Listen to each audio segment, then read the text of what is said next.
yeah, we need a cool handshake. We got to work on that. You know, this may surprise you. I'm not a huge fighter. I'm not a great handshake guy. Well, hey, that's what friends are for. I'm going to teach you a little bit. Give you a little soul, a little rhythm in your handshake, all right?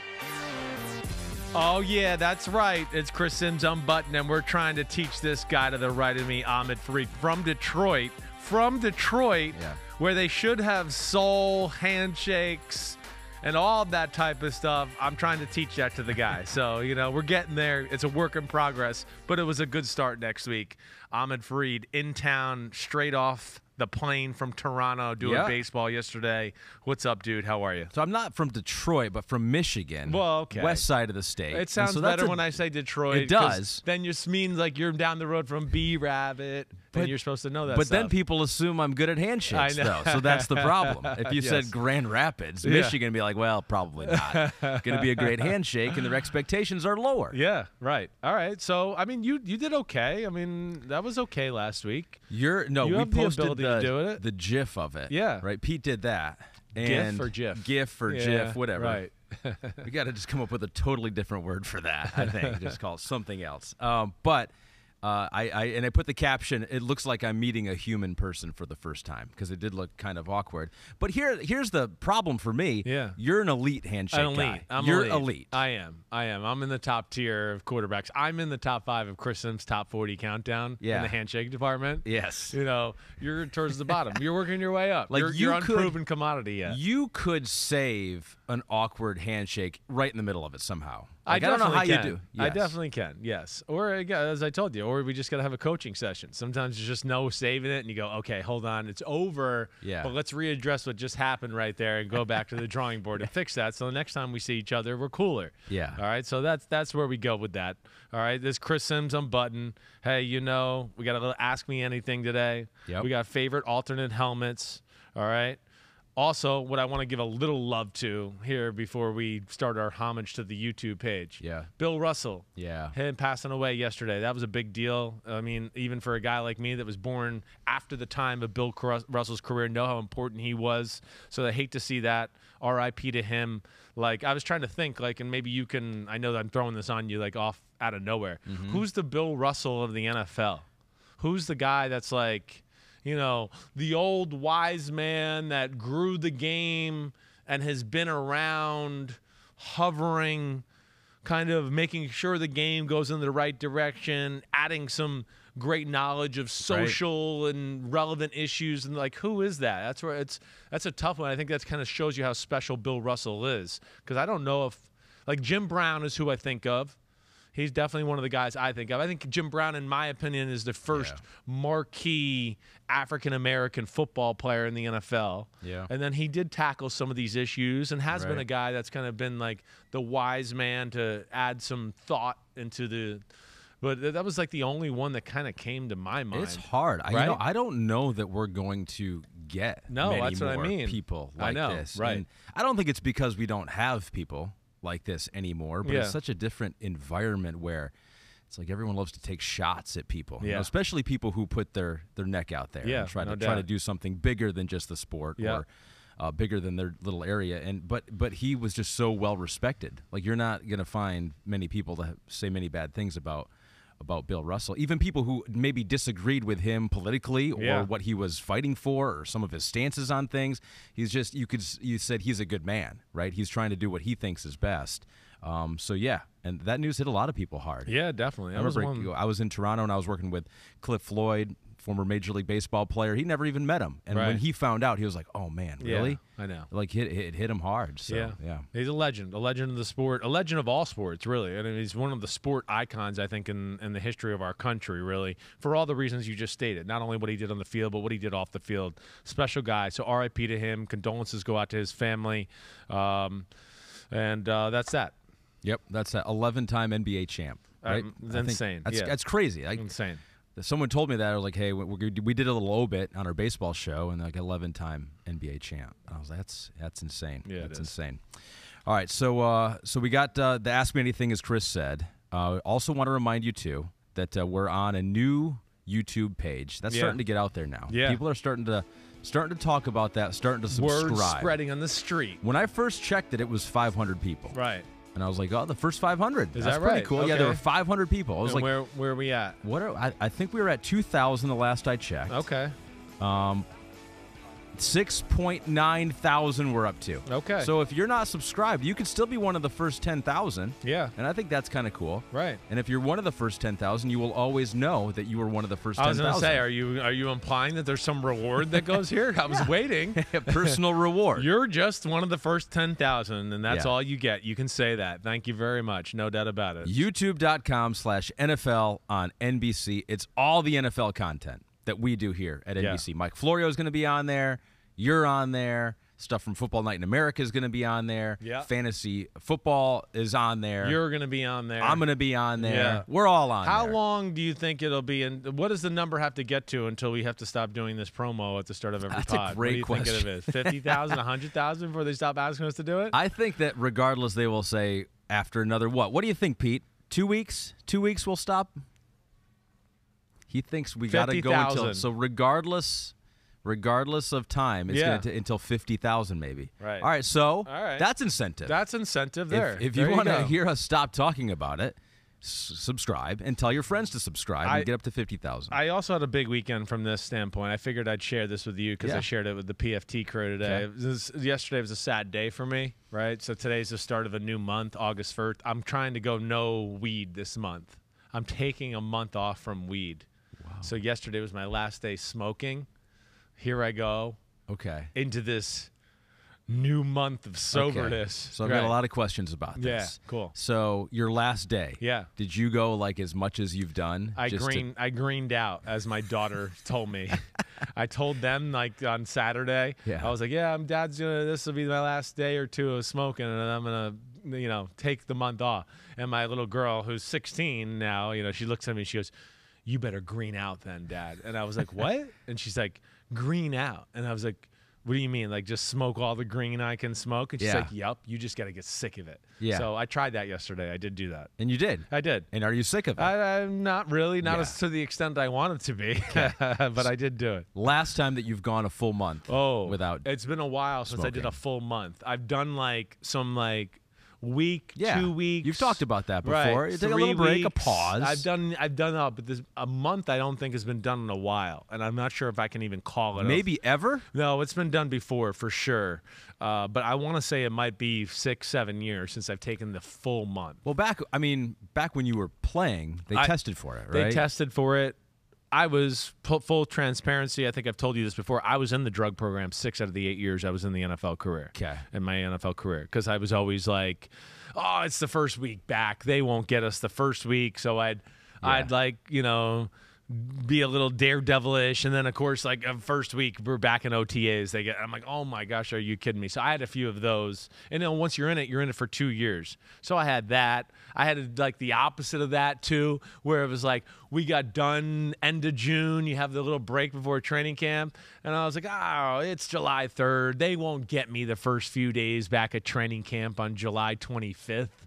And, of course, that's what happened. So, I have no one to blame but myself. So I took a lot of time off during my playing career. Do you think, because a lot of times they say that maybe this would be beneficial for all the injuries 100%. and bumps and bruises. Do you think it would have helped you to be able to do it during? I do.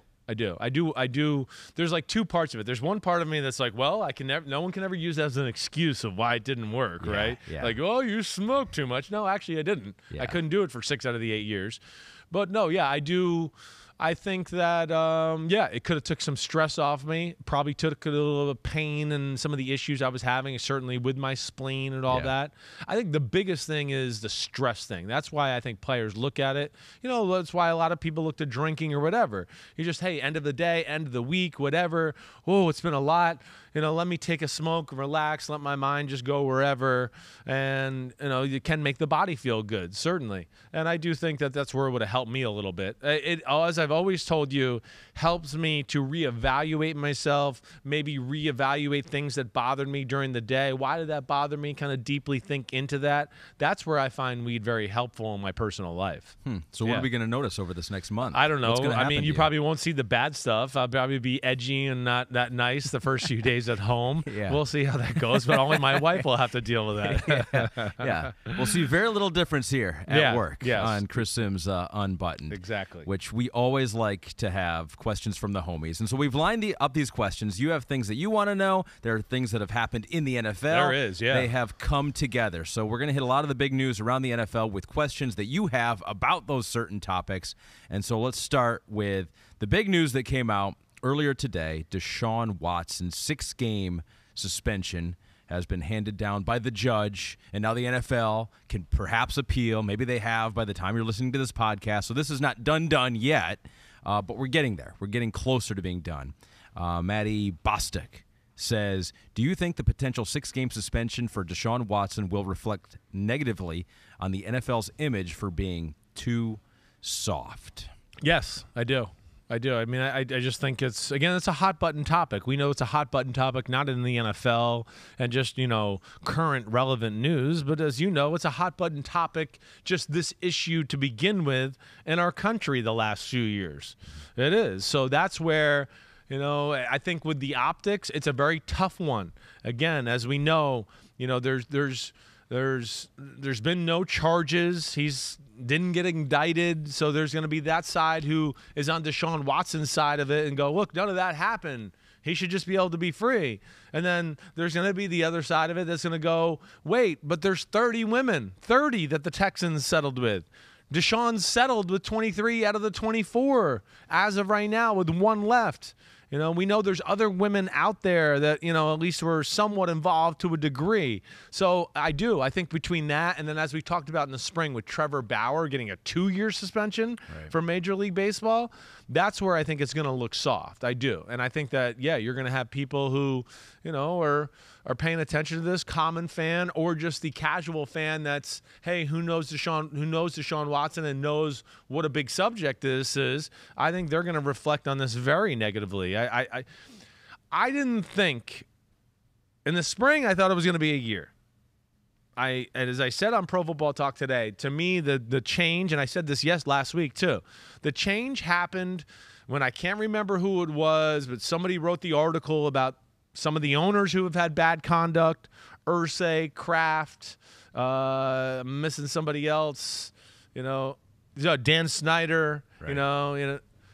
Jerry Jones, all those, to where, they wrote that, hey, listen, these guys, these are the owners. The CBA states that, they should be held to the letter of the law every bit as much as the players, if not more, because they're owners. And I think a lot of people in the public feel like those owners got off with like a slap on the wrist. So then here we have owner, quarterback, player, African-American. There's a lot of optics that play in this to where, yes, I think a year suspension, as far as comparing it to the past owners, looks harsh. And I think ever since that was brought to light, which I want to say mid-June or whatever, I feel like ever since that point, that swayed a little bit of a public opinion, but I feel like it swayed me, and I know it swayed others to make me think like, oh, no, this year suspension is not going to happen. The NFLPA has a real case here to argue against the NFL, and that's where I started to change my tune and go, I think it's going to be 6, 8, 10 games. I mean, no more than 10. The most important thing that I think needs to happen for Deshaun Watson, he needs to own it. Yeah. And he hasn't done that yet. No, I know. There's got to come a point where he owns this. Right. And he says, what I did was wrong. I made mistakes. I'm going to try to get better. And that's the only way you can move on. Yeah. Because with his press conference, and I know that legalities were still ongoing, and they're still ongoing at this point. He tried to say some things, but he didn't quite address it like that. Yeah, like the full story will come out. Yeah. I'll be even to the point like the truth will come out. Yeah. And it's kind of implying that maybe these women were lying. He's got to own it. And he's got to say, this was bad. I'm going to get better. I apologize. And let's move on. Until that happens, I feel like a lot of people are going to have negative feelings towards Deshaun Watson. I hear you there. And, I don't know, how far he's going to go down that road there. This is just going to be one of those sensitive subjects. I know. Yeah, I think I hear you. Take some ownership. Again, I don't think he's going to ever say he's guilty or anything like that, but just say, when he kind of tried to say this during the introductory press conference, like he feels bad for the position he's put everybody in. Yeah. That's what he tried to say. But you're right. That's not going to go over well with everybody. It's not. This is a dicey one. Again, there is a huge spotlight on this. With 6 games, yeah, I'm a little surprised it was that low. I thought maybe it would be 8, but I'm not shocked at 6. All right, I don't think the NFL can come back and give him 17. I don't. I think that will look too harsh now, and almost like borderline like you're picking on the black quarterback type of thing too. Yeah, I'll just say that too. We're just flat out. At least what I think some people's optics will look like, right? So that's where I wonder, where this goes. But it's not over yet. As we know, the NFL has the last say. They roughly have 72 hours to rebuttal this. And again, Roger Goodell is the guy ultimately that can still upstage Judge Sue Robinson's decision here and decide to do really whatever he wants and what he deems necessary and what's best for the NFL. And that's where I do think public opinion is going to come into account. And then him talking to the 5 or 8 owners that are talked to on a regular basis about big subjects in the NFL, the guys that really run the day-to-day league. I would imagine those conversations are going to go down, and you're going to see where it happens. We'll see where it goes from there. Story's not done, but it's not done. Within the next week, we should have a pretty good idea of where this is going, if it's going to continue or if it is going to pretty much end before the season begins. I would think we're going to know here. I wonder. We have, Hall of Fame game on Thursday night. Yeah. I think because of that, I think that the NFL is not going to come back with their revised suspension yet, because they're not going to want NBC maybe taking a half hour talking about this subject on the first pregame NFL show of the year. I could see them maybe coming with that Friday. Yeah. So it's like, wait, this is supposed to be the Hall of Fame. Happy, we're doing something great, and look at our, career achievement guys here. But we're talking about a black eye on the sport here. That's where I think the rebuttal comes on Friday from Roger Goodell and company. And it's a complicated subject. And here's one other thing too people need to understand. It doesn't always take guilt or an actual charge or anything like that for you to be suspended by the NFL. Ezekiel Elliott had far less than this and was suspended 6 games. I mean, Ben Roethlisberger, it's one person, and he, again, was never charged or anything either. Right. And he was suspended. So the NFL, they have a little leeway here for sure, and I do think because of the Ray Rice subject that they tend to usually be overly hard when it comes to suspensions on players, because they don't want to look soft or mess up like they did with the Ray Rice thing. And that's where ultimately I think that it will be somewhere at 8 to 10 games. I think Roger Goodell's going to step in and he'll up this suspension a little bit. There are some people that make the argument, like, this is not the NFL's realm here. They say whatever happens off the field, it happened off the field, away from the game, doesn't affect the game. They should not even wade into stuff like this. But I even think normal businesses, though, I mean, if you did something that was unbecoming, that wasn't necessarily illegal, or you didn't get charged for, NBC would be well within their right to be like, I don't think we want to be associated with Chris anymore. Well, or not even high profile like you, or a CEO of a company, or even a worker at a company that makes other people that work there uncomfortable, even if you're not charged. Yeah. I mean, the rules are pretty similar for other people out there, too. Yeah, they are, to a degree. Companies don't need a ruling, CBA. a guilty verdict to necessarily make a move that they think is right for their company. No, they don't. They don't necessarily. But, I think it's, you don't need that. But there's also, I think, a lot of cases out there where there's employees of companies who are in legal trouble and have issues, and their company has no idea. Guy got a DUI. Yeah. He's going to trial next month, and J.P. Morgan has no idea that he's going to trial next month and that he was driving around drunk all last month. They have no idea. That doesn't happen. Yeah. But where it is different, again, is there is a contract between the players and the NFL. Negotiated. So there is a negotiated contract there. Yep. This is within the power of the NFL, and I understand that too within the fact that this is a guy that's in the spotlight. They're selling football, and with somebody like a quarterback who's going to be on TV and full facial, here's Deshaun Watson for 4 hours, every Sunday, and then on a highlight show, an hour each day on every channel, that it does reflect on your league, and that's what they're worried about as far as protecting their assets. So I'll be interested to see where this goes. Yeah, we'll see where it goes. Maybe over the next couple of days before the Hall of Fame game. Chris will be at that coming up on Thursday to kick off the preseason. Another quarterback in the news has been Kyler Murray signed that big contract, and then it came out that there was a clause in the contract that he had to study for, 4 hours per week on individual film study, and then that got out, created a big hubbub, and they got rid of that part of the contract. And so Sambivalent01 wants to just know, what is watching film like? Like, is there any explanation to why Kyler said he doesn't watch film the conventional way? Are there more ways than one? So, yeah, what do you think? Dig a little deeper on this story of what's going on here on why the team may have put that in there to begin with, and why Kyler says he doesn't watch it the conventional way. Right. All right. It's a deep subject. There's a lot here to unpack here as far as the question, which I do like the question. First of all, you think it was the right move for them just to get rid of the clause? I mean, the first thing I think we need to address, thank you. The first thing is get rid of it. You know, why haven't you made a statement, Arizona? Steve Keim, owner, say something to stick up for your quarterback. You know, why? I almost put this under the category of like the Jordan Love, or we're going to go flirt with Deshaun Watson. Baker Mayfield won't get mad, right? I almost put it in that category. Like, really? You didn't think this was going to get out? You didn't think this was going to be an issue? It's like, to me, like, it's in the stupid category. Yeah. Well, we didn't think drafting Jordan Love in the first round would bother Aaron Rodgers. Well, then you're stupid. I don't know what other way to say it. So, you know, that's where I don't get it. What was the positive of doing it? You know, the positive is this is, you know, so there's that, all right? And why couldn't they have had a conversation? Why couldn't you have done it in a way to where, like, hey, you pull him in as he's signing the contract and just say, hey, we love you. You're the man, and we're so happy we're going to have you here for a long time. But there is one concern we got. We'd like you to be a little bit better with film watching. Hey, we're going to, you know, you say it to him. Hey, we want to make sure you watch film with blah, blah, blah, coach an hour every day, blah, blah, blah. If they just said something like that, I think the point gets across, period. And then it's not a public issue like it is right now. You don't embarrass yourselves. You look kind of stupid, Arizona, for what you've done. And you've embarrassed your quarterback. And who knows what you've done to the relationship going forward. So I think that's the first thing I'm just, I guess, amazed by to a degree. Right. All right. The second thing is, you know, do I think this is still like a real I don't think the owner just put this in it and be like, you know, I just want to put an asshole clause in here, and just so we make him look like an asshole after I give him $230 million. Right. Let's put this in there. No.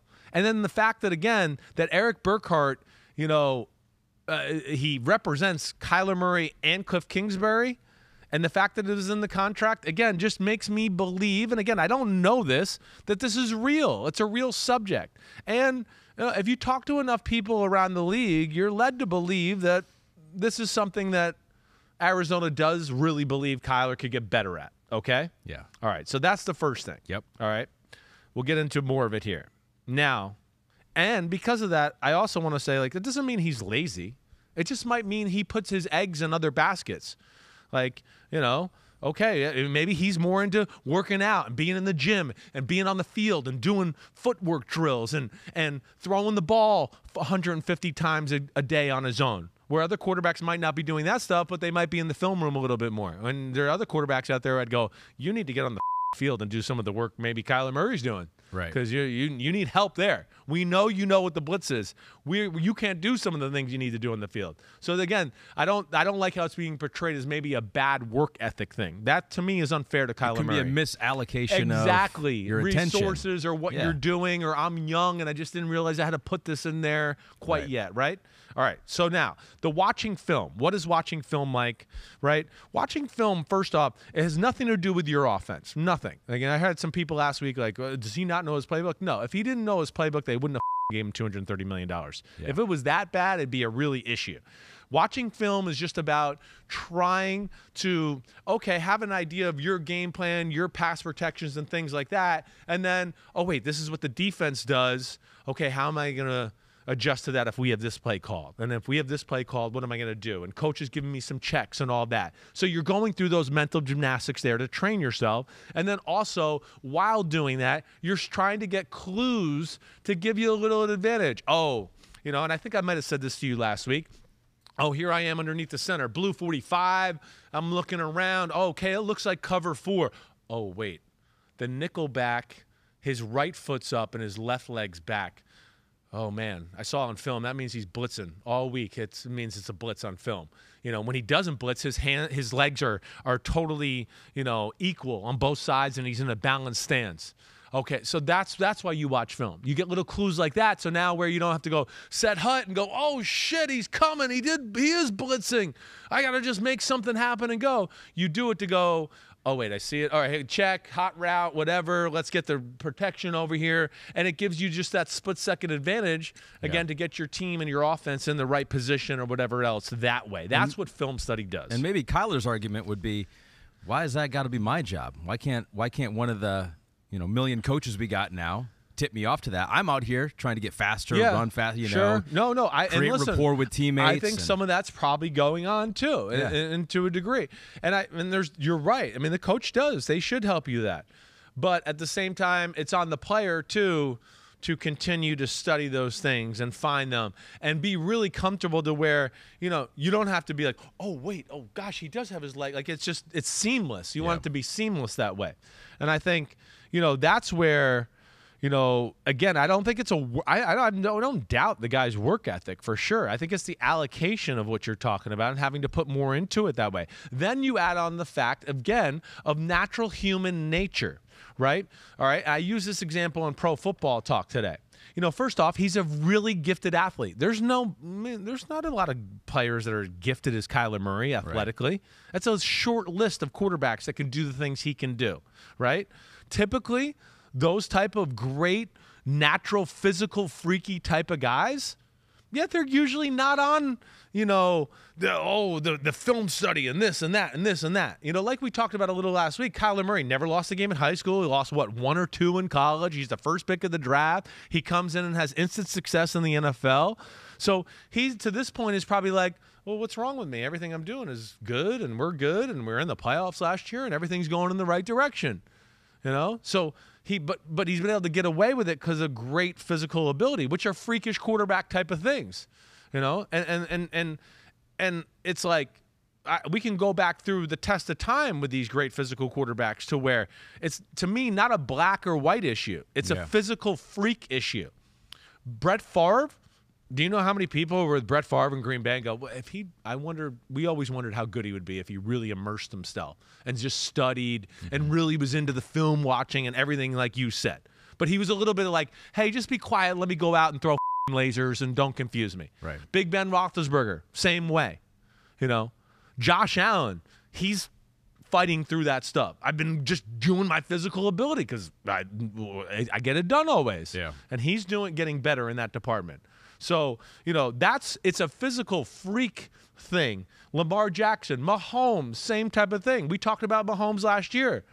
Yeah, Mahomes being greedy and doing things like that. That's all the same thing. He's got great talent. His whole life he's been able to, oh, wait, I don't want to throw the 5-yard completion. I'm going to make this guy miss, and I'm going to throw the 40-yard post down the middle because that's what I want to throw. It always happens. It always works.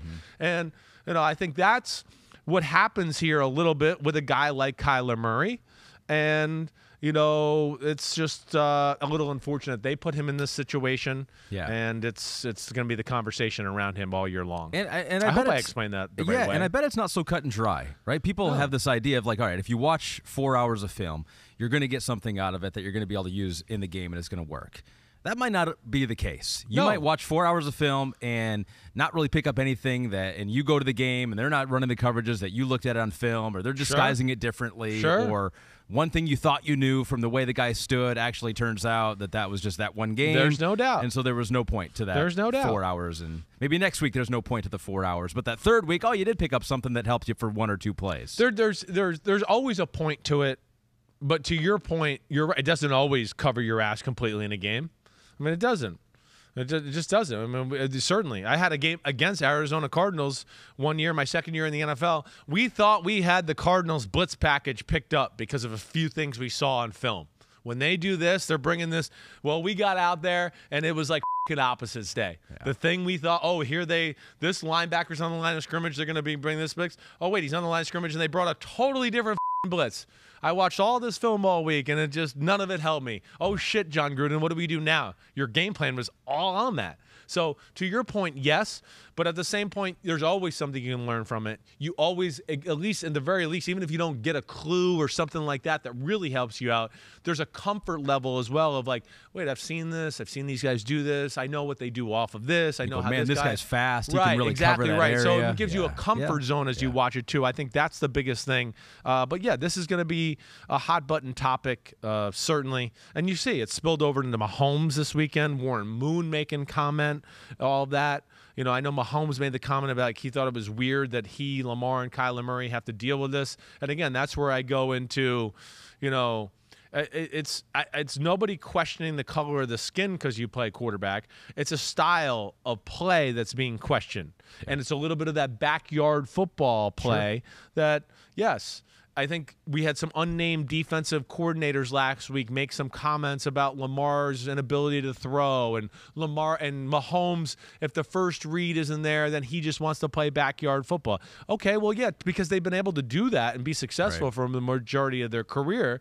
But that to me is not a black or white issue. That's where that's the only thing that's bothered me a little bit about this. It's a physical freak issue.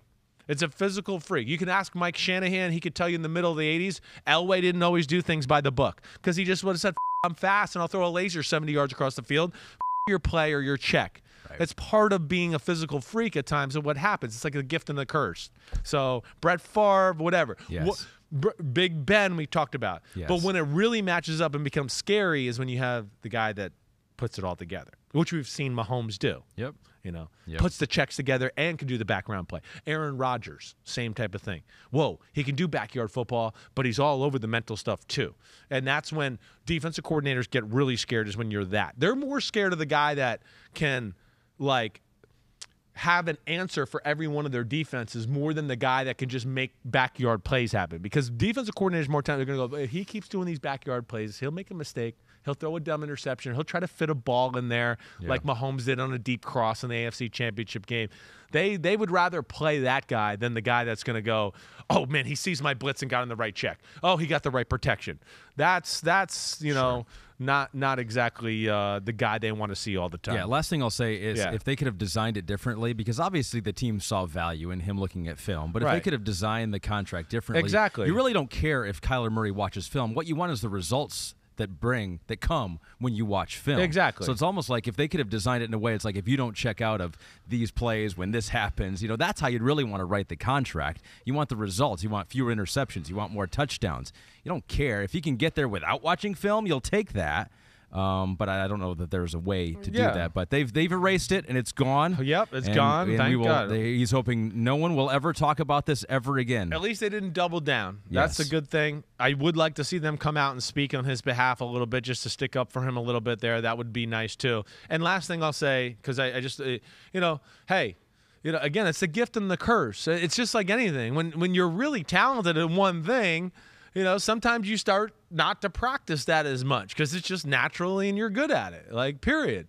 Like, Kirk Cousins can't afford to not be like that. He's not physically gifted enough. So he has to be and try to give himself every detailed clue he can to make it work. Yeah. Because if he doesn't see the blitz coming off the edge, he's getting blindsided. He can't be like Murray or Mahomes and spin out and then make a guy miss and make magic happen. So, you know, that's it's the give and the take of what the player and the athlete is either way.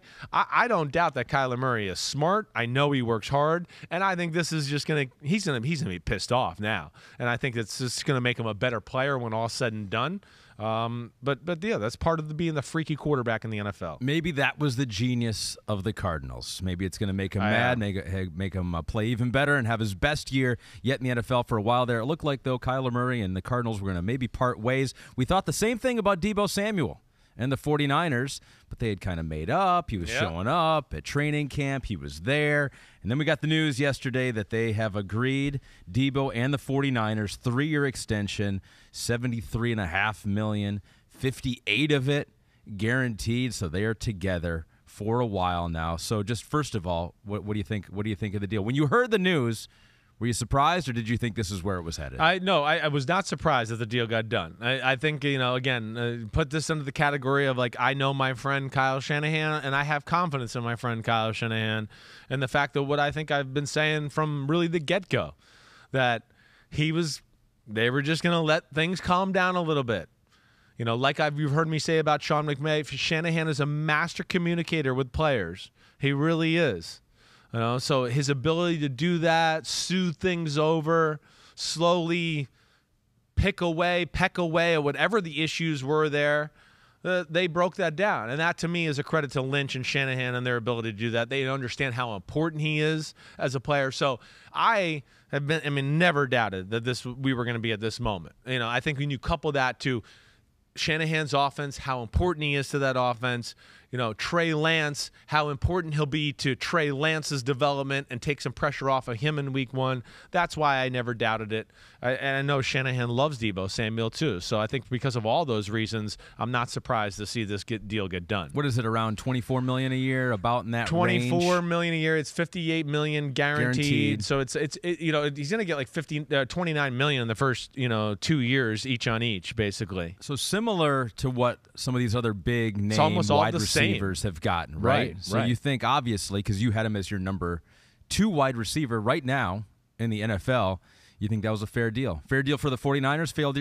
Fair deal for Deebo? I think it's a better deal for the 49ers than Deebo. I do. I think the second thought I had was, I'm not surprised that they got us done. The second thought I had was, wow, I thought it would be for more money. I did.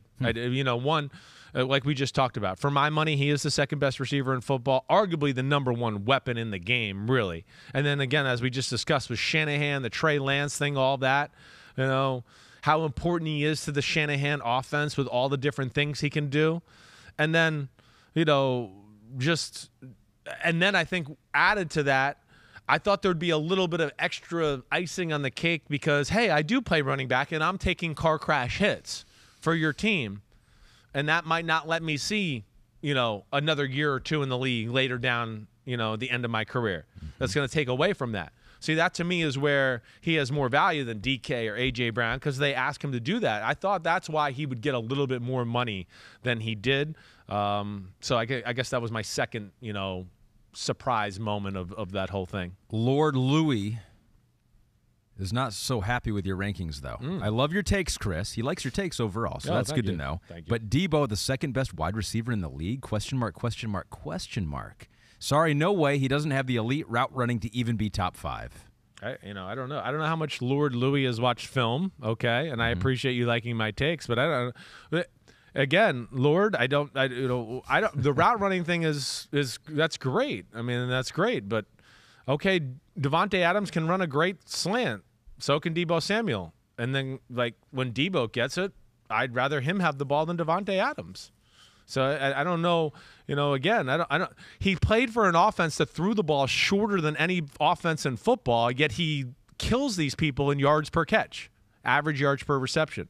What does that say to you? So his route running. Get the ball in his hands, and he's better than the other guys. So that's where I am just not into that as much. That's, again, Lord Louie. I don't care. Great, Devontae Adams runs the 5-yard route to perfection. I'd rather have the guy that runs that same route a little imperfect and then does something after it.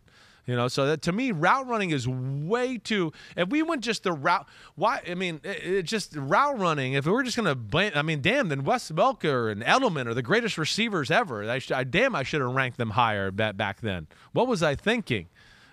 Stop with all this. Stop with everybody coming at me that the guy with the most receptions is the best receiver in football. No, it's just the guy that is on a team that doesn't have other weapons and they have to focus on a guy a whole lot. I mean, that's what's, to me, has happened with Michael Thomas and Devontae Adams, the guys we're talking about. A la what happened with Wes Welker back in the day when he was leading the league in receptions. So, again, those are things that, they're great things to have, route running and all that. But, great route runner better be in an offense that understands how to use those routes and be schematically good that way to help them get open. So I don't see it that way, Lord Louie. I'm sorry. DK Metcalf was not in your top 5. Yeah. He got a new deal as well, though, with Seattle. $72 million deal for a 3-year contract extension. What do you think of that?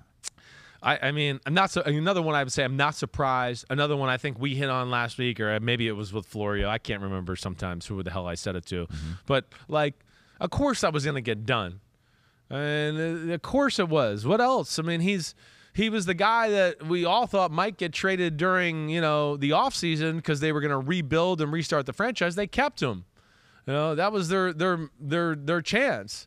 And, of course, he's going to be a free agent to where, all right, so the time was now. They signed him up, and, yes, just like the other guys we just talked about, they're just guys you don't let them go. You don't let them go. As far as that talent, size, everything there. So another one that I'm not surprised to see that he stayed around and was there in Seattle. He told the press, I was going to be here. As much as I bluffed to GM John yeah, Schneider. I saw that.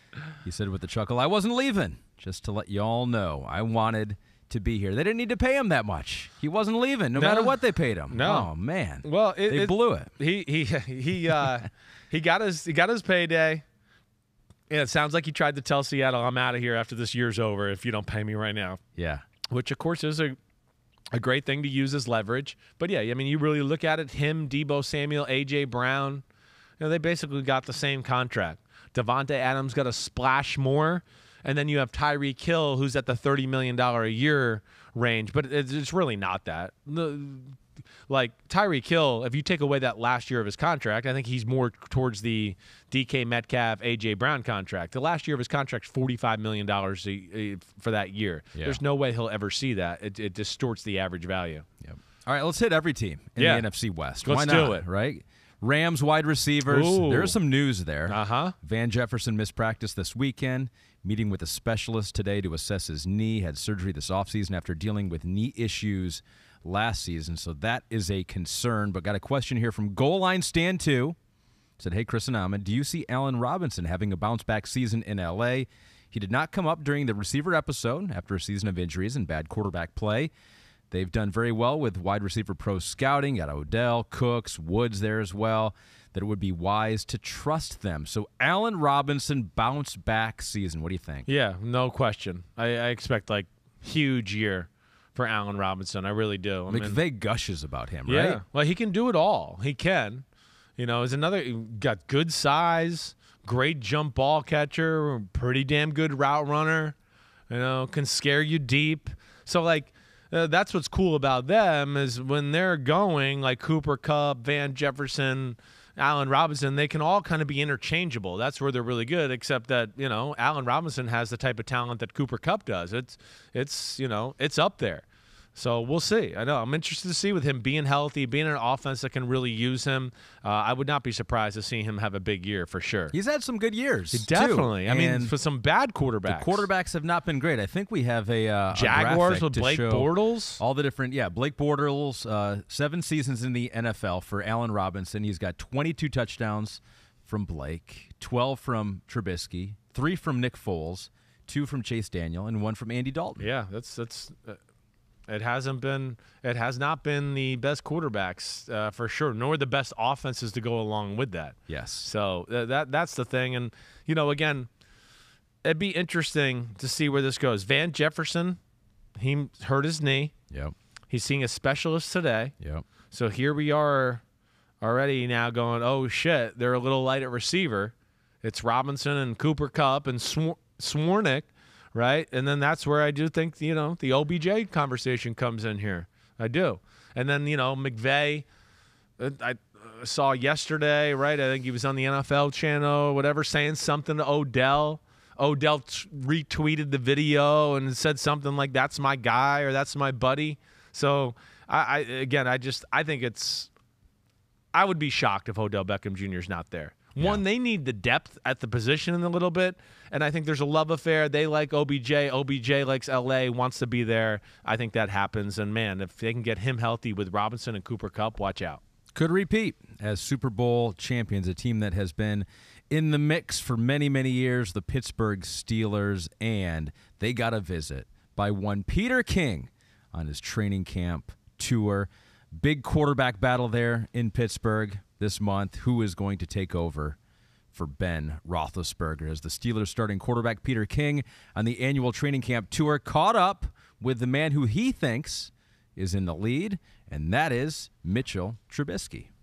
We have a really good quarterback room with me, Kenny, Mason, and Chris, our young guys. So Coach Tomlin is very transparent about the situation. I've taken all the reps with the one so far, so I'm just trying not to take any day for granted. Just take advantage of this opportunity, continue to lead this team. Whether I'm getting the reps or whether I'm watching the other guys getting the reps, just trying to learn from every single down because we're all installing this new offense together and just trying to get better every single day. So it's all about leading and be the best I can be, and hopefully I have an opportunity to lead this team come week 1. You gonna win the job? I like to think so, for sure. What if he was like, probably not. It's not looking great right now, Peter. I'm gonna get nervous and buckle towards the end of training camp, Peter. I don't think I can handle it. You can catch all of Peter's training camp videos on the new YouTube page, youtube.com/NFL on NBC. We'll continue to tell that until we get to 50,000 subscribers on there. All right, are you as confident as Mitchell? Yeah. Is he going to win the job? I am. And again, I'm a little bit like the Deebo, or not the Deebo one. What was the other one I was gonna say? Well, is a little bit like, hey, when I first, Steelers are going to take a quarterback at 20.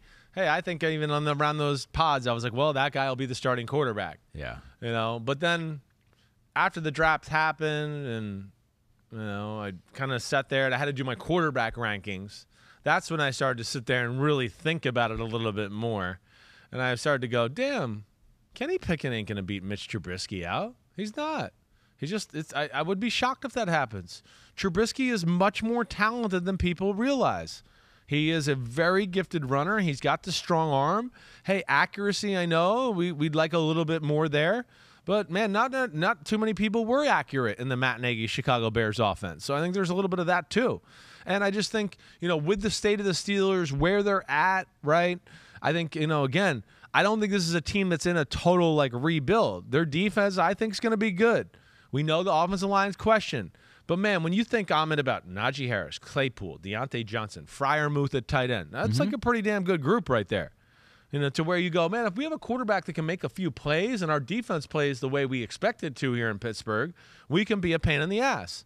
Neil watches PFT. Yeah. Along those lines. Says, are the Steelers better this year with Pickett or Trubisky, no matter who they pick, or were they better with Big Ben? Do you think they take a step forward this year no matter who the starting quarterback is? I do. I'm definitely going to say with Trubisky for sure. Again, it's hard to say with a rookie. I'd like to see Pickett a little bit in a preseason game or something first before I make that proclamation. I think either way, though, I'll just say with Trubisky, who I do think is in the leader house and will have every right to win that quarterback job and really is going to have to shit down his leg to lose it, I believe. Yeah, visualize that. Yeah. Well, he's not healthy. Yeah. If that happens, he's not. You can't put him in there. Yeah, you can't trust his bowels. Healthy, But I think Neil watches PFT. Neil's, I know, a big watcher. I think Trubisky definitely gives this offense more potential than Big Ben for a lot of different reasons. One, his arm is bigger. All right, he's got a bigger arm than Big Ben did at the end of his career there. I think he's going to be a little bit more aggressive that way and trying to push the ball down the field, not worried about being so, I'm going to, get the ball out of my hand, protect myself, have good completion percentage, all those type of things. I also think he's going to be willing to hold the ball a little bit more than Big Ben was, to take shots, to throw the ball down the field. His athletic ability and scrambling, of course, is going to be a thing. And then his ability to keep the ball on quarterback design runs is not only going to make him dangerous, but it's going to make the rest of the run game dangerous. So that's where I'd say it has more potential to be a more dangerous offense, because I do think Trubisky at helm is going to make the defense defend more of the field than what we talked about so much the last 2 years, which was 4-yard pass, right over in the middle in this type of area with Big Ben. It became easy to defend the Steelers. I don't think that'll be the case with Trubisky. Don't count out Mason Rudolph, though. Oh, baby. Offensive coordinator Matt Canada says he has, quote, a great shot at winning the Steelers quarterback job. I know. I don't know. I don't feel great about that. Would you put $1 on that, though? If you could win 10. No. Maybe I'd put $1 10% chance. Yeah. You give him a 10% chance? I give him some chance. He does know the offense. He's been there a little while. There's some familiarity. He has played for them a little. They know he's trustworthy. My thing with Mason Rudolph is I think at his best, he's the type of quarterback that, he didn't lose the game for you today. Good job. I don't think he's ever going to win game. I think Trubisky is a guy that we can come away and go, damn, he made a few plays today that they wouldn't have won that game if he doesn't do that.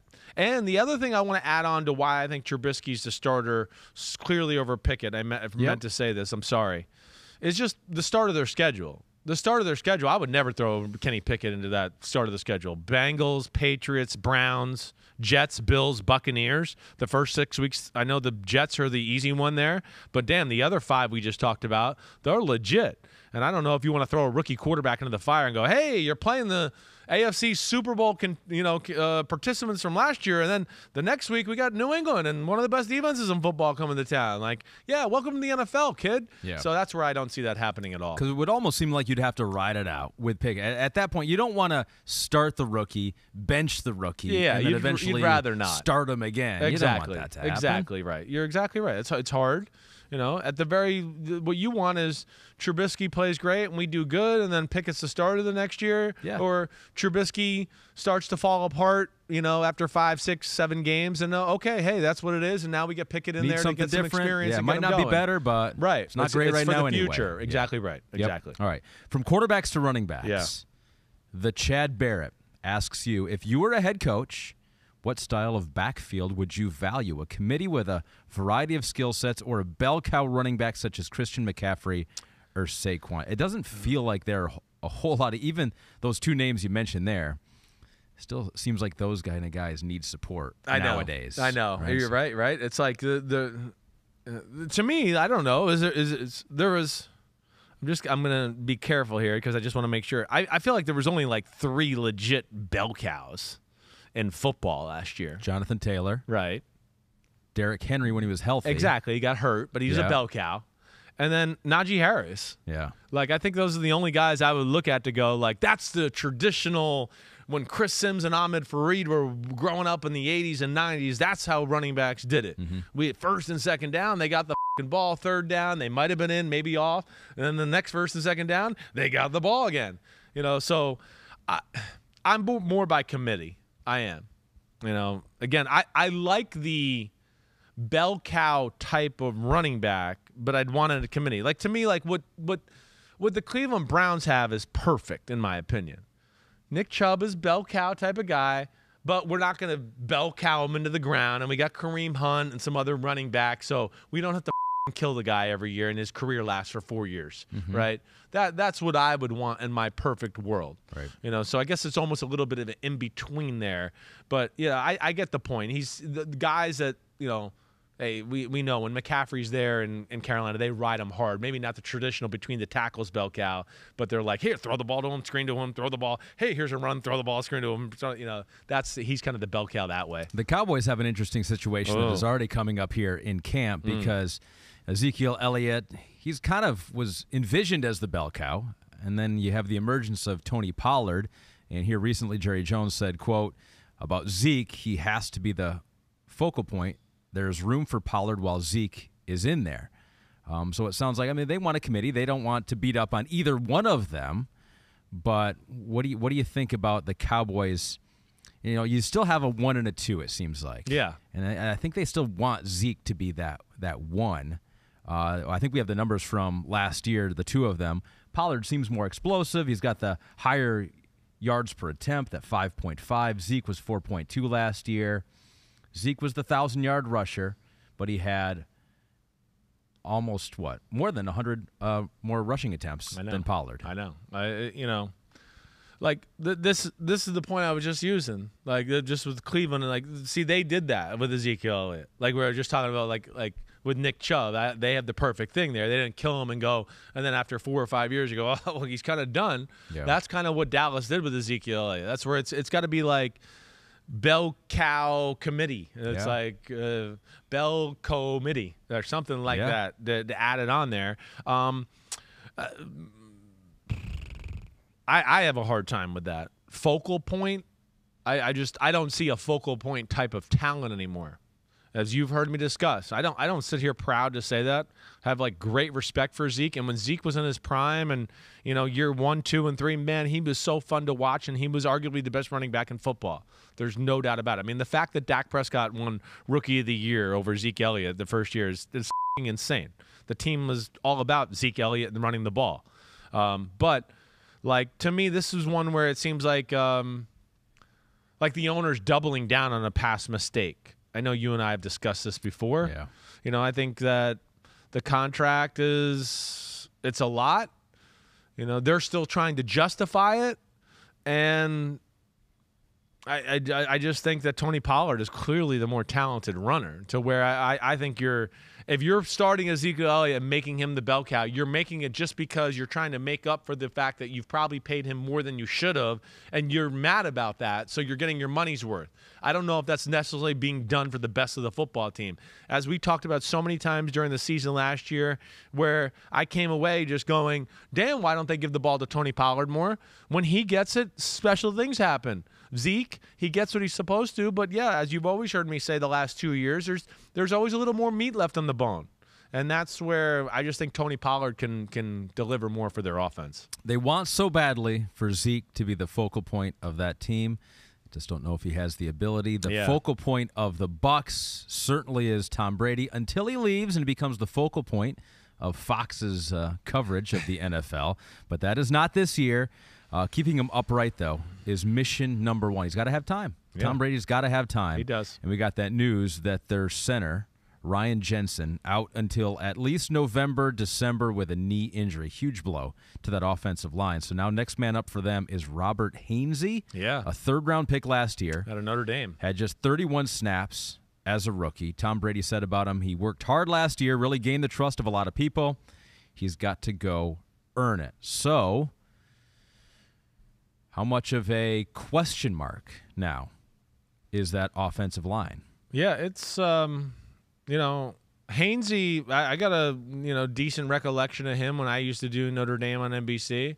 He's a good player. I want to say he played some center maybe, or was a backup there when I was at Notre Dame. I need to double-check that all the way. I was a little surprised he was picked as a third-rounder last year. I thought he would be maybe a little later on in the draft. But I think the first thing you get, Notre Dame guy, going to be smart. I don't have any doubts he'll be able to handle all that type of stuff at the line of scrimmage and all that. But, yeah, the interior part of their offensive line is certainly a question. For a team that has, like you said, it's a quarterback that's not mobile. He's 45 years old. He needs more protection than the Josh Allen, Mahomes, Herberts of the world. Than maybe any quarterback in the NFL. Well, I think that's probably fair to say. Yeah, it is. You're right. He needs more protection than any quarterback in the NFL. As we've discussed, and this is his biggest weakness, there's nobody more affected by pressure than he is. And, hey, the interior part of their line was a question to begin with. Lost Alex Kappa, Ali Marpet retired. Damn, those are two of the better guards in football. Now they're not on your football team. I know they got Shaq Mason to replace one of them, but you still got two positions in limbo here. And, yeah, that's where it's dicey. I know the tackle position is great, but for a team that is 2 years off the Super Bowl, was one of the better teams in football, man, they're going to have a different look to them this year on the offensive side of the ball. No Gronk, just as far as that, you're going to have Julio out there. I get that, with no Antonio Brown. The offensive line piece is a little bit different. I'd be interested to see kind of how they gel. Of course, a new head coach and all that. So they're a team to watch out for. But I think all in all, they're still very talented. I don't look at this as they're maybe. But you think they're going to fall in this trap this year? Maybe it's just that if there's one thing, if the offensive line takes a significant step back, yeah, you're right. They're in deep crap. Yes, I know. And on paper, it looks like that's going to happen. How could it not? Yeah, well, they got a little more depth, I think, across the line. And this is always the hardest thing, for a guy like me, because you just don't know about backups and guys that maybe they've had the last few years. But I do think they have some pretty decent depth there as far as across the O-line, to where now, yes, to your point, they're going to have to mix and match guys and try to see what the best five is and figure it out that way. Big question, definitely. And as we talked about, too, with Brady, I mean, almost every bad Brady game or Bucs loss is always the same thing. It's teams' front four is getting there, or they're getting around Brady, and because of his age and a lack of a mobility, he's really affected by it and doesn't play his best football when he has those issues. Protecting Tom Brady, very important. Protecting Patrick Mahomes, very important as well. Got some news. The Chiefs' left tackle, Orlando Brown, showing up to training camp today, will play on the franchise tag, $16.6 million. He could have waited until late August to show up with no penalty, since he isn't under contract until he signs the tag. So what do you make of this news? I'm glad to see he's going there. I think that's the best option for him as a player. Yeah, okay, you didn't get the long-term deal. All right. you know, you want to be a franchise left tackle. You were good last year. Maybe they want a little bit better. You know, they took a chance on you and traded for you to let you play this left tackle. You know, Baltimore didn't want to deal with that. They had the Ronnie Stanley thing. You know, there's been the when he came out, all the questions about his weight and all those type of things. So where I look at it is yeah, you're getting $16.6 million. You know, continue to show that you're invested in the football team. You know, play your best football. And I think both sides want it to work where they're at. I do. They just couldn't come to the agreement on the number. And I do think this is a guy that has the potential to be, you know, the best pass-protecting left tackle in football. And I think it was better than the numbers even show last year, really. I think you can look at it and say Mahomes caused some of those issues for Orlando Brown. But I'm just glad he's there. I think I'm just glad he's there, one, just because, again, they're a Super Bowl contender. Yep. And I want to see them at their best. And when Mahomes is protected, you know, that's when he's really dangerous. And I'm excited to see that AFC West. Got to get to those alternate helmets here pretty soon, but I want to give a shout-out to Ben Wharton 9. He sent this in a long time ago. I think, Pete, was this after we did our first Super Brawl rankings? I think it was last year. So we talked to our guy, Angelo Dawkins, last week about the Super Brawl, kind of putting a bow on it, and Angelo lost, actually, in SummerSlam, right? That's what it's called, SummerSlam? Yeah, SummerSlam, right. That was disappointing. I know. Because I wanted the Chris Simms unbuttoned effect to kind of carry him to victory. Right, I know. Give him the extra motivation. No, it did not. They ran into a buzzsaw. They were disappointed. The Usos, who we was talking so much trash about, you know what maybe happened to him? Right. The humidity of Nashville. Nashville got to them. He underestimated it. They wore him out. See, we figured it out. But Ben Wharton submitted the all-time Super Brawl list. Like all-time quarterback coach combination from back in the day. Right. And so I'm just going to quickly read over the top 10 because I think it's awesome just to read over the top 10. And then you can give your thoughts on it after we get done. Maybe I'll stop after one of them here. Number 10, he had Jim Harbaugh and Colin Kaepernick, two tough guys. He said Cap may be too nice. Number 9, Bill Parcells and Phil Simms. He goes, having 7 siblings makes you tough. How tough is Phil? Phil's pretty tough. Okay. Yep. Right away, I'm just looking at number 9 going, I think that's probably a little too low. Bill's a big, angry Jersey guy, and Phil's a dumb Kentucky farmer that has a block for a head. So, yes. They'd fight. They wouldn't care about anything else. Yes. Once they got to scraps. 8, John Madden, Kenny Stabler. O-lineman. They're tough, man, he says about John Madden. Mike Holmgren, Brett Favre. There's a good ones here. Chuck Noll, Terry Bradshaw at 6. Right. 5, he had Ron Rivera and Cam Newton. I mean, that's legit right there. 2 very large human beings. Yes. 4, Dan Reeves and John Elway. Yeah, Dan Reeves is an NFL running back. I mean, I don't know what else. You know, they don't make him much tougher than that. He knows John Elway, a lot of power in that right arm to throw a punch. And just in general. John Elway could power clean 350. Wow. Yeah. John Elway in his prime, legs and ass, big time. He had number 3, Mike Tyson, Dante Culpepper, 2 huge dudes again. Yes, exactly. Number 2, he had a combo. He had Mike Tomlin or Bill Cowher and Ben Roethlisberger. They're both ass kickers. You're right. It doesn't really matter. It just like get your ass kicked by head coach who's white or get your ass kicked by head coach who's black. Which one do you want? And number 1 he had, of all time, in his Super Brawl rankings, we'll see if Chris agrees, Mike Ditka and Jim McMahon. Nobody wants to fight against crazy, Ben said. That's there's some realness to that. Nobody does want to fight crazy, for sure. Ditka, he's right up there with some of the guys you've already mentioned. That's a pretty impressive, 10 coaches we've said right there. Who would be your number 1 combo of all time? McMahon, my one thing I'll say with McMahon is he is far smaller than every quarterback on here. Ooh. That's what people don't realize. I would bet you he's not within 40 pounds of my father or Cam Newton or John Elway and some of those type of guys. I think the one, that I would look at, I do think Phil and Bill Parcells are underrated here. I will. But I think the 2 that I look at that I would be, I guess Ron Rivera and Cam Newton. I mean, yes. It's just hard to not. Ron Rivera was a pretty badass when he played in the league, and he's a big guy, like you said, and Cam Newton's the biggest quarterback ever. I know. Ever. So the hits that Cam Newton takes and just gets up and no big deal, It's like the people tackling Cam Newton are more hurt than Cam Newton most question. of the time. He's a freak of nature. I do think Reeves and Elway is a very watch out. Interesting. Not Reeves in early 2000s when he was a really old older man. Yeah. This is Reeves. I'm thinking like mid 80s. He was the coach of the Broncos still. Yeah. Man, he was still. Pigeon-toed, had some legs on him. Had the body of a guy that played running back for the Cowboys in the early 70s. So honorable mention Mike Singletary, too, and Alex Smith. Well, yeah, I wouldn't want to mess with that. And Jack Del Rio and Byron Leftwich. That's another good honorable mention. All right. That was good exercise. Ben. I like it, Ben Wharton 9. Great job. Yeah, Want to do the alternate helmets now? Yes. Let's do the alternate helmets. Let's do it. Let's go. We got 13 teams with a second helmet this year, which I like this, I think everyone pretty much widely agrees with that this is a good idea by the NFL. We like a little variety out there. And so if you're watching on our new YouTube channel, if you're watching on Peacock, you can see all the helmets right now. We were talking before the podcast, Cowboys on there twice, but they are a little different. I don't know what the difference is on the one on the left. You think that's just their current? That looks like their current helmet. I don't really know what that is. Is that?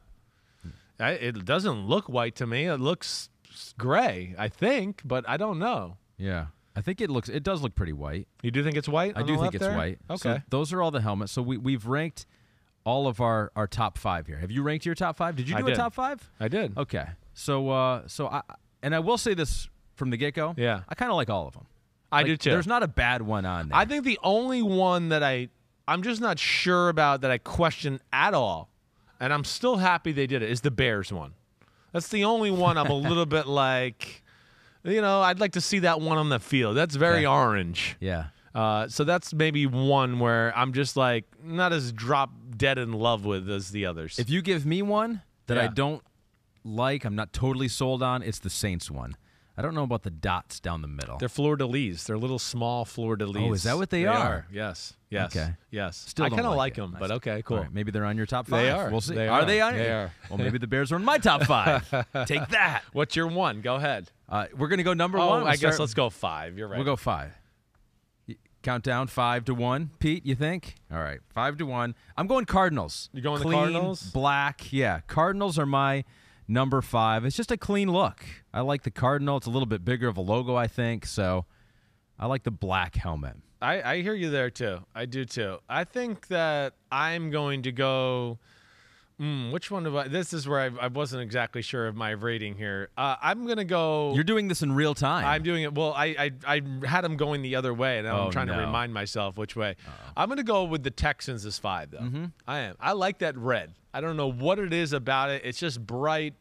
There's something cool about it. It's a little different. I'm kind of excited to see them with that and their red jerseys. I think that could be a good look. They will be on my list. Number 4 for me, a team that I think will be on your list, but maybe a little higher. The old Giants. The helmet that adorned your father back in the day, the throwback. I mean, we're right in the market for those throwback helmets. I mean, these are the logos that we grew up with, even before that. But when we were falling in love with the game, we saw the old-time video sometimes. Yep. Giants are that. They bring back those memories for me. I love the Giants ones. You know that. They are going to be higher on my list than right now. So I'm with you there. Wow, you're getting emotional even thinking about man, that those logo. Giants helmets, they were so amazing. My number 4, I'm going to go to the Cardinals as a number 4. Okay. Good. The one thing that people don't realize about that Cardinals helmet, too, unless you see a video or something a little closer, is there's speckled red in it. Did you know that? I didn't know that. You need to, like, if you can look it up on your computer right now, if you look at, like, the Twitter, anything on Twitter that maybe showed a better picture, you could see there's, like, a red sparkle in it, too.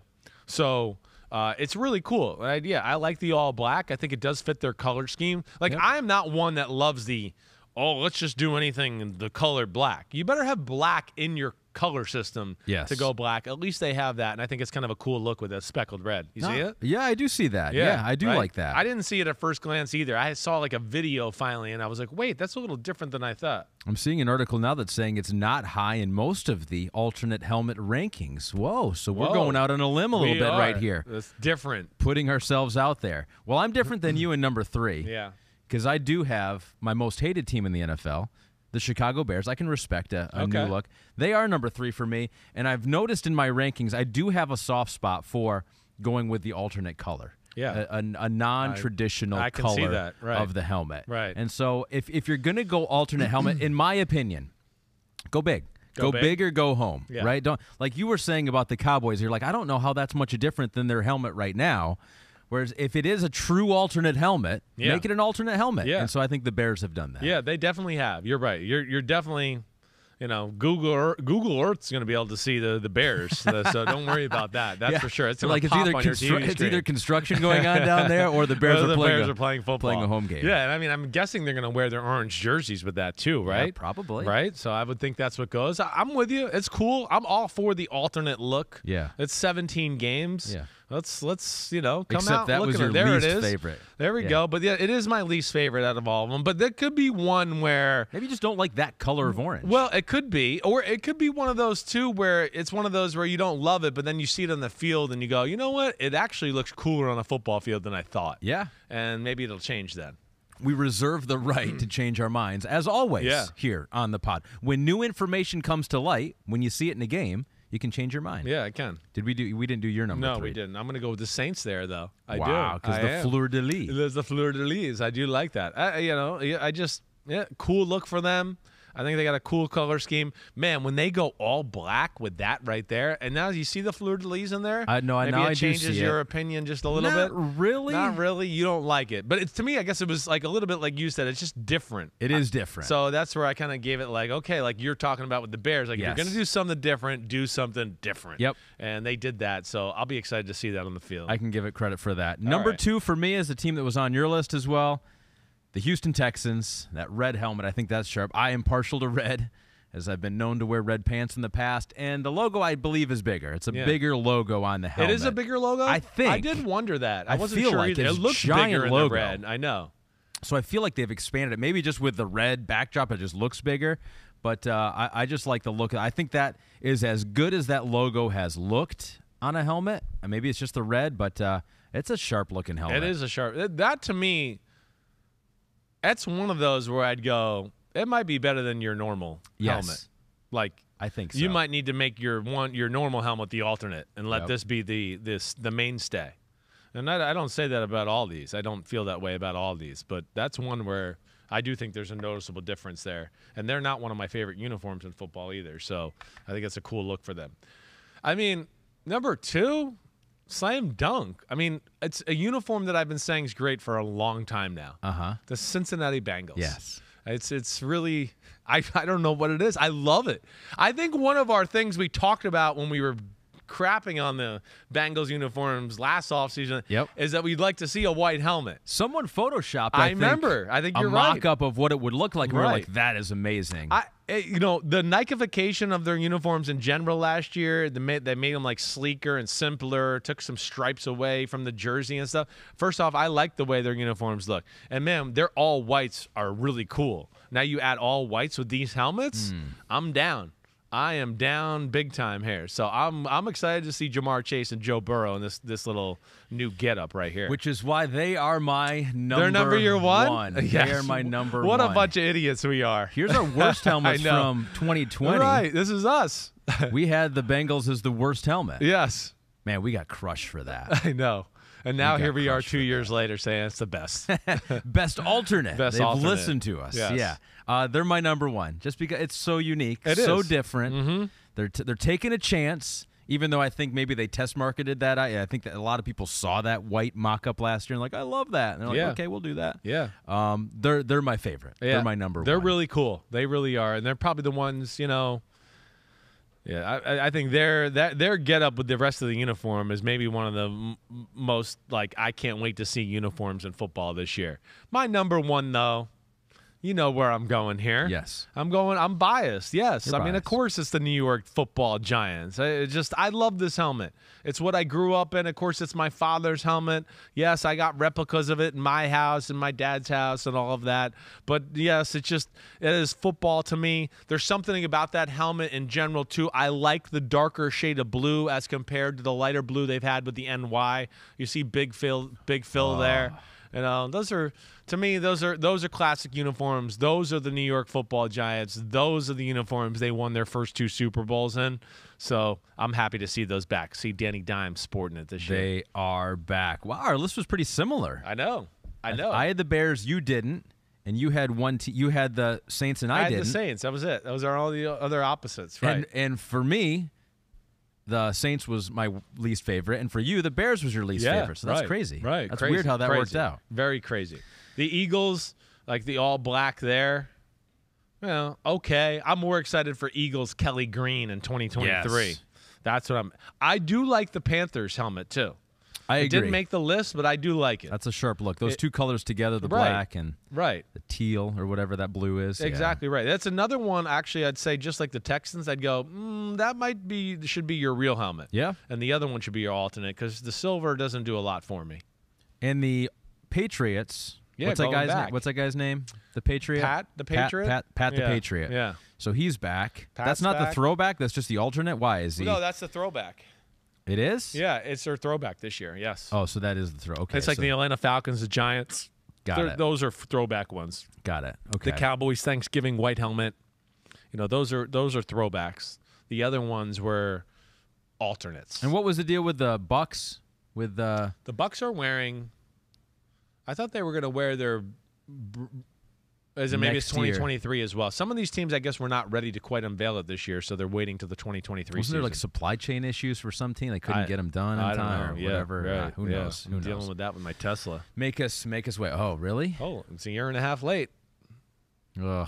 Yeah, it is. It's first world problems. What about your? It's first world problems where I'd like to go, man. Elon Musk, get off of Twitter and start doing something. Your customer service has major issues. Yeah. Your customer service centers have major issues, and your car's a year and a half late. Mm-hmm. Stop worrying about every other issue in the world. What about your private jet? How's that doing? I don't have it. I don't have it, and I can't get it because. Yeah. I need my new car to drive me around to make enough money to. Yeah. See, look at how testy he's getting. One day with no weed, and he's already starting to get angry, yelling at Elon. I'm going at Elon Musk today. Tell him to make you a car. Yes, right, oh, right. Jeez. Yes, yep. Make me a car. Hurry up. I paid for the damn thing, and it's a year and a half late. Like, come on, let's go. All right, another ranking. We couldn't get through another pod without another ranking. I have a feeling we'll be less harshly criticized on Twitter with this ranking as compared to maybe some of our other lists. I would think so. Yeah, I would think so. People aren't too personal with this stuff. All right, you know where we are Wednesday. All right, Wednesday or Thursday, not sure yet because I'm flying to Canton, Ohio on Tuesday for the Hall of Fame game. Tuesday evening. So the pod might not be out Wednesday. Wednesday or Thursday, depending on how things shake out, because they're busy, 2 days there for us and NBC. We're going to get a pod there, and I'm hoping to do that with Tony Dungy, maybe even a Rodney too. You won't be there, I won't be there. I'm sorry. I'm going to ditch on you. I'm going to cheat on you for a day. All right. I'll be watching from home. Okay, listening thank you. From home. But yeah, I think we're gonna do something like that, and maybe I just have a little bit of like a whip around with Tony and Rodney or whatever. Go around just a few main subjects of the NFL and kind of get their thoughts on it. I'd like to hear what they think about the start of this year and some of the big stories that have happened out there. All right, good. So I think that's what we might try to do either Wednesday or Thursday morning after I do PFT. That'll be the pod this week, but you will be missed. Rodney's always unfiltered, so you never know what he's going to say. Oh, yeah. And I can get him really unfiltered. Good. Like, we started off a pod once, and I came on as my usual, like, yo, what's up, and said all this stuff. Yeah. And he was like, wait, is this real? Like, this is how you start? And I was like, this is how I talk. Let's go. And we had to stop for something, and we never really got to finish it up. So I'm going to try to get that this week. Good. Yeah. And then Tony, it's like when he talks, he gets done, you're like, yeah, that's probably right. Yeah. No matter what I thought before, no matter what my opinion was before, no doubt, he makes a good point. That's probably right. Usually. Or it's such a good point. He's such a good guy. I'm like, I don't agree with it, but I don't want to disagree with you. I want you to like me. That's true. So I won't go too harshly on you there. Yes. Yes. But we'll look. Check us out on NBC Thursday night. Have fun. We'll be there. Are you excited? Thanks. I am. I definitely am. I'm just hoping it's like not 95 degrees like you've had in baseball. Yeah. In the pregame in a suit on the field. That's what I'm a little scared of. Because you're wearing a suit, right? You're wearing a suit. We're wearing a suit for sure. Tie? I think so. Yeah. The whole crew will be there. Jaguars, Raiders. I'm excited for that. Josh McDaniels, Doug Peterson, Trevor Lawrence, Derek Carr. Yeah. Lots How of much good are we going to see of players. those? I would think maybe playing. none of those. I would maybe Trevor Lawrence. Maybe you see for a series. rookie, second year, new offense. Let's just get him out there and get things going. Yep. Derek Carr, I would think no way. I would think that they wait another week for him to be unveiled into the preseason. What do you look for in that? What are you going to look for in that game? What are you watching for? To me, the biggest thing is just the young guys. I almost take nothing from the veterans. I think most veterans, especially the established ones, will play. It's me. Like last year, what did we get? Micah Parsons, right? It was like the first 3 plays, you were like, "Holy shit, he's real." They made the right pick there. That's your first look at some of these rookies in live action. That's what I try to glean out of it more than anything. We should do that next Monday. Yeah, he's real. Yeah. We'll do a segment. He's real. He is real. Like the top 3 players real. Like he's real. Okay, cool. Yeah, I'll do that, and I'll certainly be there pregame, just checking these guys out, looking at them, and checking their bodies out and everything else that way too. You know how I do it. They go, Chris. That's a little weird. You go, no, not if you've listened to the pod. No, not for at all. I second. always scope out men's hamstrings and butts. That's what I do here. It's the scout in you. It is the scouting. All right, so stay tuned. Like I said, Wednesday or Thursday, pod will be out. Ahmed, you the man. Thanks as always. We'll see you back next Monday. Back on the pod. Everybody be good. Send in the questions. We'll be continuing to just pay attention to training camp battles. We're going to do something on that. And as we get towards playing and more practices, I'll be able to start to evaluate some of these guys and some of these situations a little bit better. So everybody be good. Peace out. Ahmed, clap it up.